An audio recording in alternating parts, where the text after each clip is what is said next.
इजन अब रहुआ हमार पीछा छोड़िए दी ओकरा के तो आने के कह रहा है पता पता कहले भी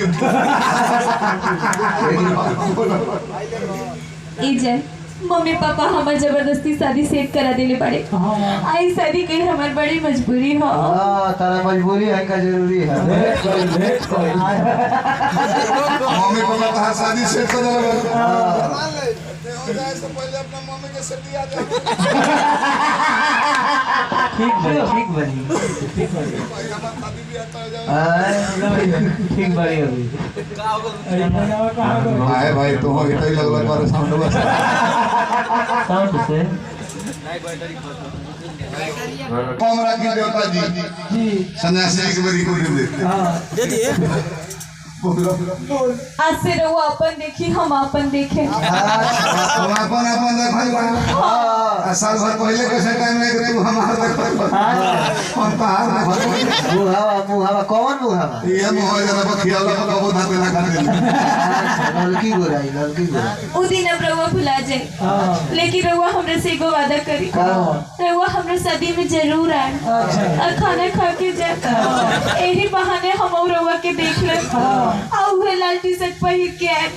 कि जब अपना दूल्हा के गला में हम माला डाले हमें लगे कि हम लोरे गला में माला डाले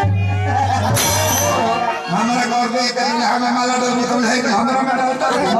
हम हो जाता है वहीं जड़ा वाले बियाह कर ले हम ओकरा में डालता है हम तोरे में डालता बालावा कौन बालावा वो मालवा जो मुरझा जाला वाला बता दुनिया गम तो देती है और कोई मजबूरी नहीं होती दुनिया गम तो देती है और कोई मजबूरी नहीं होती आज अब से दूर हूँ तो क्या हुआ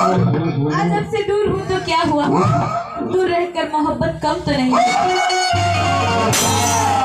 देख तो बड़े की कहले oh my baby oh my Sona oh my जान oh my sweet oh my sweet baby ओ भाई हगी अरे बेलते बड़ा बाबा बाबा देखो हमें अगर सह सुन के माने की गुजर गई थी अरे वो तो कबे के मर गई नहीं महाराज सुरेंद्र भैया हमारे क्षेत्र में हम मर जाए तो घर फोन मत करो मौगी के हाथ पे हमारी बहू को भड़क रही हो लड़का ना थोड़ी हंसो भाई हाथ हाथ कर हम अगर मर गए तो हमारे के सब्जी किनारे न तक गंगा जी किनारे लेके जा रहा थे ठेका में जाता रहे वो कहने को